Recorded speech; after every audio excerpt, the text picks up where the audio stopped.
எல்லாருக்கும் வணக்கம். நான் 100 புக்கு எழுதியிருக்கேன். நீங்கள்லாம் ரொம்ப நாள் கேட்ட மாதிரி ஃப்ரீ மணி புஸ்தகத்தோட டைட்டில்.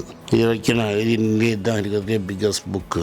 இது பிஹேவியர், இன்வெஸ்ட்மெண்ட் அண்ட் சைக்காலஜியை பற்றி, இன்வெஸ்ட்மெண்ட் பேட்டர்ன் உங்கள் மைண்டால் அஃபெக்ட் ஆகுதுன்னு டீட்டெயில்டாக புக்கு எழுதியிருக்கேன். இதெல்லாம் பற்றி தெரிஞ்சுக்கிறதுக்கும் புக்கை வாங்கிறதுக்கும் கீழே இருக்கிற லிங்கை கிளிக் பண்ணுங்கள். எங்கள் டீம் உங்களை காண்டாக்ட் பண்ணுவாங்க. ஜூலை 26 மியூசிக் அகாடமி உங்களை அங்கே சந்திக்கிறேன். நன்றி, வணக்கம். நீங்கள் என்ன நினைக்கிறீங்க? வீடு உங்களுதுன்னு கிடையாது. வீடு உங்களுக்கு கிடையாது. வீடு பேங்கோட.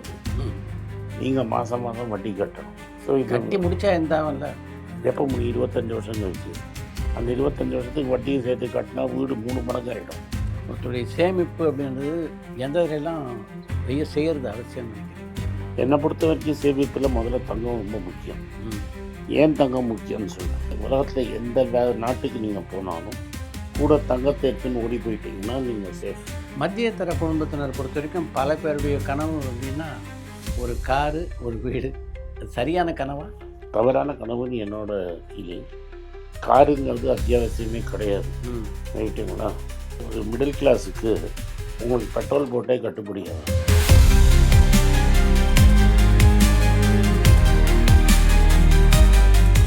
நான் என்ன சொல்கிறேன்னா, நான் மயிலாப்பூரில் 2000 ரூபாய்க்கு ஃப்ளாட்டை வாங்கி 4 வருஷத்துக்கு முன்னாடி, உங்களுக்கு அந்த அம்மாவை தெரிஞ்சு வைஜெயந்தி மாலாவை தெரிஞ்சிருக்கும். வைஜெயந்தி மாலாவோட பையன்கிட்ட 12,000 ரூபாய்க்கு விற்றேன். 6 மடங்குக்கு விற்றேன் 3 வருஷத்தில். ஆனால் அவன் அதை 12,000த்துக்கே திரும்பி விற்று அந்த வீடு நீங்கள் 10,000த்துக்கு இருக்குது. அருமையான வீடு. அதனால் ரியல் எஸ்டேட்டு ஒரு இன்வெஸ்ட்மெண்ட்டு நீங்கள் நினச்சீங்கன்னா ஒரு ஸ்டேஜில் நல்லா இருந்தது. இப்போ நல்லா 2012க்கு முன்னாடி நல்லா இருந்தது. 2012க்கு அப்புறம் எல்லார் கையிலையும் ஒன்று வந்துருச்சு. அண்ட் இன்றைக்கி சிட்டிக்குள்ளே ஒரு middle class, upper middle class லெவலில் தாண்டி போயிடுச்சு. இப்போ எப்படின்னு எதனால நான் எக்ஸ்பிளைன் பண்ணுறேன். இப்போ நீங்கள் வெஸ்ட் மாம்பலம் நீங்கள் இருக்கிற ஏரியாவாக இருக்கட்டும், இல்லை நான் இருக்கிற மயிலாப்பூராக இருக்கட்டும், ஒரு 20,000 ஸ்கொயர் ஃபீட் இல்லாமல் புது வீடு வாங்குறதுங்கிறது ரொம்ப கஷ்டம். நல்ல வீடு ஒரு 1,500 ஸ்கொயர் ஃபீட் வாங்கணும்னா 3 கோடி ரூபா ஆகிடும். 1000 ஸ்கொயர் ஃபீட் ஓடினா கூட 2-2.5 கோடி ரூபா ஆகிடும். 2.5 கோடி உங்கள் கையில் இருக்காது. எங்கள் கையில் 2.5 கோடி இருந்தால் நீங்கள் ஏன் போய் பெஞ்சை தேய்ச்சிருக்கவே மாட்டீங்க. கரெக்டாக? ரைட். நீங்கள் ஒரு 30 லட்ச ரூபா இங்கே அங்கே பொண்டாட்டி நகை, அம்மா நகை, அக்கா நகை என்ன கொண்டு போய் பேங்க்கில் வச்சு எனக்கு திரும்பி காசு கொடுத்து வட்டிக்கு கடன் வாங்கி அந்த வீடை வாங்கி 25 வருஷம் அந்த வீட்டுக்கு கடனை கட்டி 25 வருஷத்துக்குள்ளே அந்த ஃப்ளாட்டு பழசாக போயிடும். உங்களுக்கே இருக்க பிடிக்காது. ஸோ ஒரு ஃப்ளாட்டு ஒரு அசட்டுன்னு நீங்கள் நினைக்கிறது ரொம்ப தவறுங்கிறது என்னோடய ஃபீலிங். கையில் வசதியாக பணம் வச்சுருக்கவங்க வாங்கலாமே தவிர, பணம் வச்சவங்க கூட எதுக்கு வாங்குவான்? எனக்கு என்ன பண்ணணும்னு தெரியல காசுங்கிறவன் வாங்குவானே தவிர, புத்திசாலியாக காசு வச்சுருக்கிறவன் அதை மல்டிப்ளை பண்ணிவிட்டு இனிமேல் எனக்கு பணமே தேவையில்லை அப்படி இருக்கிறவன் தான் வாங்குவான். இல்லை, ஒரு காலகட்டத்தில் இன்கம் டேக்ஸ் கட்டிட்டு இருந்தவங்களுக்கு இது மாதிரி லோன்ஸ் இருக்கிறது இருக்குல்ல, அது ஒரு பெனிஃபிட் இருந்தது. டேக்ஸ் அதெல்லாம் போயிடுது. அதெல்லாம் இப்போ போயிடுது. அதெல்லாம் இப்போ கம்ப்ளீட்டாக போயிடுது. இந்த 12 வருஷத்தில் இந்த அரசாங்கம் வந்ததில் பணக்காரனுக்கு இதுக்கு மேலே நல்ல அரசாங்கம் வரவே வராது. அப்படியா? என்ன மாதிரி ஏழைகளுக்கான அரசாங்கம் இல்லையா? இது ஏழைக்காரனுக்கு அரசாங்கம் இல்லவே இல்லைங்கிறது என்னோட கருத்து. இது பணக்காரங்களுக்காக வந்த அரசாங்கம். என்ன மாதிரி பணக்காரங்களுக்காக வந்த அரசாங்கம். எல்லா விதத்துலேயுமே. எப்படி இது உங்களை மாதிரி ஆளுங்களுக்கு பெனிஃபிட்டாக இருக்குது, சாதாரண ஆளுக்கு இல்லை? எனக்கு 40% டேக்ஸ் இருந்தது முன்னாடி. மன்மோகன் சிங் காலத்தில் நான் 40% தனிமனிதர் வருமானமும் 40% கட்டிகிட்டு இருந்தேன். என் கம்பெனிலேயும் 40% கட்டிகிட்டு இருந்தேன். இப்போ என்ன பண்ணிட்டீங்க நீங்கள்? கம்பெனியில் என்னோடய டேக்ஸை 25% ஆக்கிட்டீங்க. 40% கட்டிகிட்டு இருந்ததை 25% ஆக்கிட்டீங்க. என்னோடய பர்சனல் இன்கம் டேக்ஸில் 12 லட்ச ரூபா வரைக்கும் எனக்கு டேக்ஸ் கிடையாது. இப்போ எனக்கு 12 லட்ச ரூபா டேக்ஸ் கிடையாது. என் பொண்டாட்டிக்கு 12 லட்ச ரூபா டேக்ஸ் கிடையாது. 24 லட்ச ரூபா. 24 லட்ச ரூபாய் என்னோடய பேரில் இன்கம் காமிச்சிட்டு மீதி இன்கம்லாம் என் கம்பெனியில் காமிச்சுட்டு இருந்தேன்னா என்னோடய டேக்ஸ் இன்சூரன்ஸே குறைஞ்சி போயிடுச்சு இல்லையா? இன்னொன்று, இப்போ நீங்கள் நடுத்தரத்தில் ஒர்க் பண்ணுறீங்க, சம்பளம் வாங்குறீங்கன்னா உங்கள்கிட்ட முதல்ல டேக்ஸை பிடிங்கிட்டு தான் நான் செலவே எழுத முடியும். ஆமாம், வேலை செய்கிறவங்களுக்கு தெரியும். இன்கம் டேக்ஸில் இது ஐடியில் முதல்ல டேக்ஸை பிடிக்கிடுவாங்க. ஆமாம், அதுக்கப்புறம் தான் செலவு. எனக்கெல்லாம் அப்படி கிடையாது. நான் வாங்குகிற பெட்ரோலு, நான் போடுற டிரைவர் சம்பளம், எல்லாத்தையும் எழுதி நான் வாங்குகிற ஷர்ட்டு பேண்ட்டு எல்லா செலவையும் கணக்கு எழுதிட்டு மிச்சம் உள்ளது நீச்சலத்துக்கு தான் நான் இன்கம் காட்டுறேன். கரெக்ட். ஸோ இல்லைன்னு சொல்கிறாங்களே தவிர இது அரசாங்கம் பணக்காரங்களுக்காக வேலைக்கு நிறைய பேர் கோவம் வரலாம். பட் இது பணக்காரங்க அரசாங்கம் தான். அதனால் என்ன ஆயிடுச்சுன்னா இப்போ நம்ம சொசைட்டியில் இதர் ரொம்ப பெரிய பணக்காரனாக இருப்பான், இல்லை ரொம்ப ஏழையாக இருப்பான். மிடில் கிளாஸுங்கிறது எங்கே இருக்குது இப்போ? நீங்கள் சொல்லுங்கள், எங்கே மிடில் கிளாஸ்னு இருக்குது? இதர் ஒரே பணக்காரனாக இருப்பான், இல்லை ஒரே ஏழையாக இருப்பான். இந்த நிதி பற்றாக்குறையை சமாளிக்கிறதுக்கு எல்லாரும் சொந்தமாக ஒரு தொழில் வச்சுக்கிறது நல்லதுன்னு நினைக்கிறீங்களா? சொந்தமாக எனக்கு பெரிய வருத்தம் என்னென்னா, நான் ஒரு நாளைக்கு வேலைக்கு போனது கிடையாது. ஸோ அதனால் நானாக தொழில் பண்ணது தான். ரொம்ப நாளைக்கு கட்டமும் பட்டிருக்கேன். இது எப்படின்னா, ஒரு வாட்டி நான் வந்து கபாலி சொல்லல, லஸ்ட்டில் ஒரு ஹனுமான் கோயில் உண்டு. ஏவிஎம் சரவணன் சார் ரெகுலராக அங்கே போவார். அந்த லஸ்ட்டில் ஒரு பழைய ஹனுமான் கோயில் ஒன்று உண்டு. லஸ்ட்டில் இதுக்கு கபாலீஸ்வரத்துக்குலாம் முன்னாடியே திருவள்ளுவர் சில பக்கத்தில் ஒரு கோவில் கச்சேரி ரோட்லேருந்து உள்ள ரோட்டில் வரும். அங்கே வந்து ஒரு இந்த பாத்திரத்தை நன்னா தொடச்சி கிடச்சி நாங்கள் காரில் உட்காந்துட்டு இருந்தோம். ஏதோ சாமான் வாங்கிறதுக்கு போயிருந்தோம். கொஞ்சம் ஒரு 20 நிமிஷம் நாங்கள் பார்த்தோம். நல்லா பாலிஷ் பண்ணி அந்த பாத்திரத்தை எடுத்து தடவி தொடச்சி அதுக்கு சந்தனம் குங்குமம் தான் பூசி கடைசியில் வச்சு பிச்சை எடுக்க ஆரம்பித்தோம். ஒரு வியாபாரிங்கிற என்ன மாதிரி வியாபாரிக்குன்னா அதுதான் வந்து நிலைமை. இன்றைக்கி என்ன வருங்கிறது எனக்கு தெரியாது. எனக்கு வருமானம் டேக்ஸு கம்மி, அது கம்மி, இது கம்மின்னு சொல்லிட்டேன் இல்லையோ. ஆனால் எனக்கு நிரந்தர வருமானம் கிடையாது.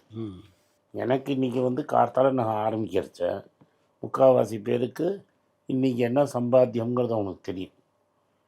இந்த மாதம் என்ன ஆனாலும் இவ்வளோ அமௌண்ட்டு கிரெடிட் ஆகிடும்னு தெரியும். இப்போ உங்களை மாதிரி இருக்கிறவங்க எங்களை மாதிரி இருக்கிறவங்களுக்கு இன்றைக்கி என்ன சம்பளங்கிறது நம்மளுக்கு தெரியாது. உண்மைதான். செலவு உங்களுக்கு தெரியும். ஆமாம். உங்கள் யூடியூப் சேனலில் நீங்கள் என்ன செலவு பண்ண போகிறீங்க, கரெக்ட், எவ்வளோ பண்ண போகிறீங்கிறது உங்களுக்கு தெளிவாக தெரியும். ஆனால் எவ்வளோ சம்பாத்தியம் வரப்போகிறதுன்னு தெரியுமா உங்களுக்கு? தெரியாது இல்லையா? உண்மைதான். ஸோ வியாபாரங்கிறது அது மாதிரி. இந்த காலத்து பசங்களுக்கு அந்த ரிஸ்க் எடுக்க பிடிக்கல. அண்ட் இன்னொன்று ஒரு இந்த ஃபால்ஸ் சென்ஸ் ஆஃப் ப்ரெஸ்டீஜ் ரொம்ப ஜாஸ்தி ஆகிடுச்சு. அப்பா தொழிலை பசங்க பண்ணுறது இல்லை. இந்த அப்பா தொழிலை பசங்க கரெக்டாக பண்ணாலே லைஃபு பெட்டராக இருக்கும் அப்படின்னு. இன்றைக்கி ஒரு ப்ளம்பராக இருக்கிறவன் ஒரு சாஃப்ட்வேர் இன்ஜினியரோட ஜாஸ்தி சம்பாதிப்பாங்கிறது தான் நிதர்சனமான உண்மை. இதுதான் என்னோடய ஃபீலிங்.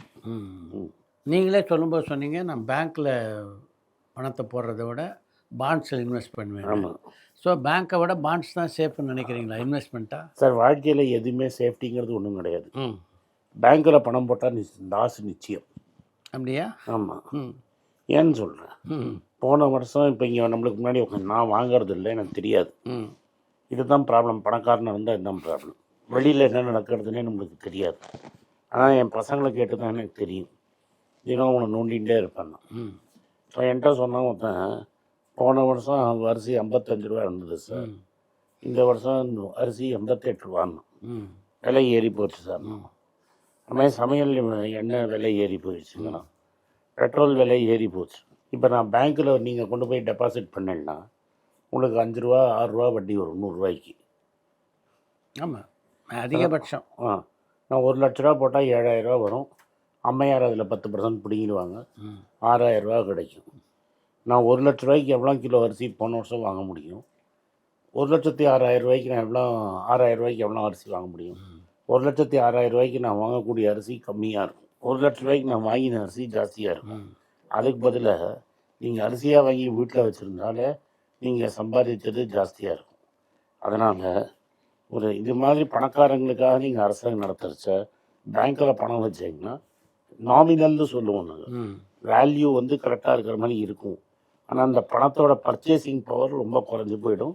அதில் அர்த்தம் இல்லை அப்படிங்கிறது என்னோட ஃபீலிங். நீங்கள் வந்து பொதுவாக ஃப்ளாட்டெல்லாம் வாங்குறதோ இல்லை வீடுகள் வாங்குறதோ மிகப்பெரிய இன்வெஸ்ட்மெண்ட் சேஃப்டி இல்லை அப்படின்னு சொன்னீங்க.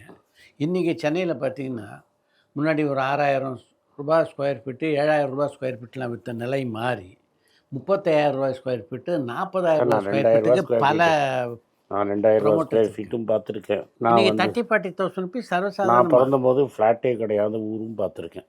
ரைட்டாக அதெல்லாம் வந்து எந்த நம்பிக்கையில் கட்டுறாங்கன்னு கேட்குறேன். அதாவது ஒரு 2000 ஸ்கொயர் ஃபீட் வீடு 8 கோடி சார், ரூபாய், நான் உன்னை 8,4 ஒண்ணு கோடி திரும்பி ரூபாய். கேட்குறேன். 25 வருஷத்துக்கு முன்னாடி இருந்த பில்டரில் யார் இன்னைக்கு இருக்காங்க? அவங்க வாழ்க்கையும் கேள்விக்குறி தான்றீங்களா? அப்படி இல்லை. நீங்கள் மெட்ராஸ் எந்த வருஷம் வந்தீங்க? 1967 வந்தீங்க.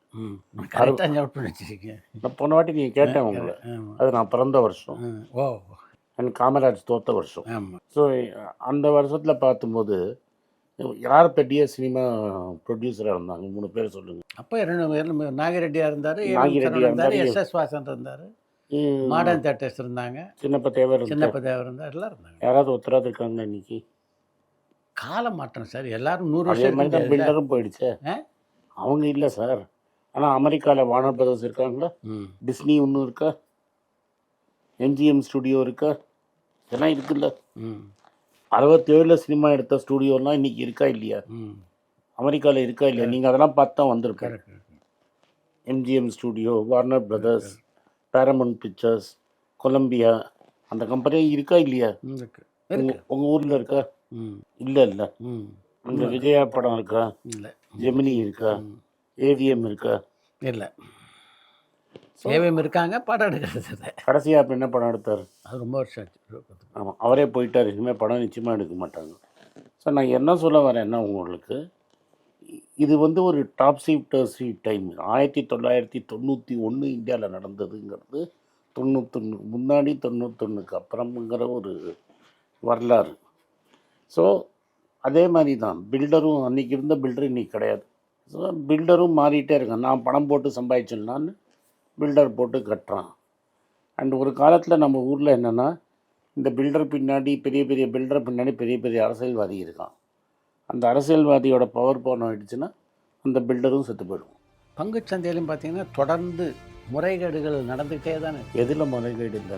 எவ்வளோ நிறைய. நான் என்ன சொல்கிறேன், அயோத்தியா கோவில்லையே இந்த பங்குச்சந்தை வியாபாரன்றது எப்போ ஆக்சுவலாக தொடங்கிச்சு? 500 வருஷமாக இருக்குது. இந்த ஒரு முறைகேடுக்கு இன்னொரு முறைகேடை உதாரணமாக காட்டுறது சரியாக? அப்படி கிடையாது. மனுஷன் உங்களுக்கு பேசிக் பிரின்சிபலை சொல்ல வரேன். மனுஷன் ஒருத்தன் இருந்தால் பேராசைங்கிறது. ஆனால் நீங்கள் சொல்கிற மாதிரி பங்குச்சந்தையை கையாளுங்கிறவர்கள் அதிகபட்சம் ஒரு 10லேருந்து 20% தான் இருப்பாங்க. அப்படிலாம் கூட கிடையாது, 5% கூட. ஆக 95 பேர் வந்து டெய்லி ட்ரேடிங் தான் இருக்காங்க. அது அவங்க எது முறையற்றதோ அதில் அது அவங்க பண்ணுற.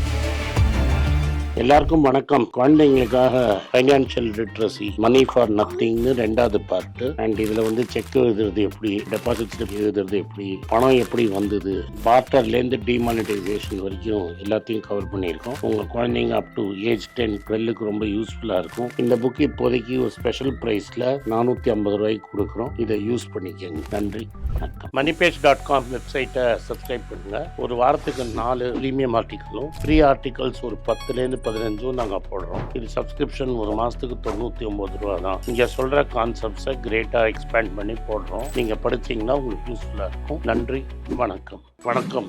குழந்தைங்களுக்காக ஒரு புஸ்தகம் லான்ச் பண்ணோம். அது ரொம்ப சக்ஸஸ்ஃபுல்லாக இருக்குது. யாருக்கெல்லாம் அந்த புஸ்தகம் போகணுமோ எங்கள் டீமுக்கு கான்டாக்ட் பண்ணுங்கள். கீழே இருக்கிற நம்பர்லேயும் வெப்சைட்லேயும் கான்டாக்ட் பண்ணிங்கன்னா உங்களுக்கு அந்த புஸ்தகத்தை நீங்கள் வாங்கிக்கலாம். மற்ற எங்கள் புஸ்தகமும் அவைலபிள். எங்கள் வெப்சைட் மூலமாகவும் வாங்கலாம். கீழே இருக்கிற வாட்ஸ்அப் நம்பர்லேயும் மெசேஜ் அனுப்பலாம். நன்றி, வணக்கம்.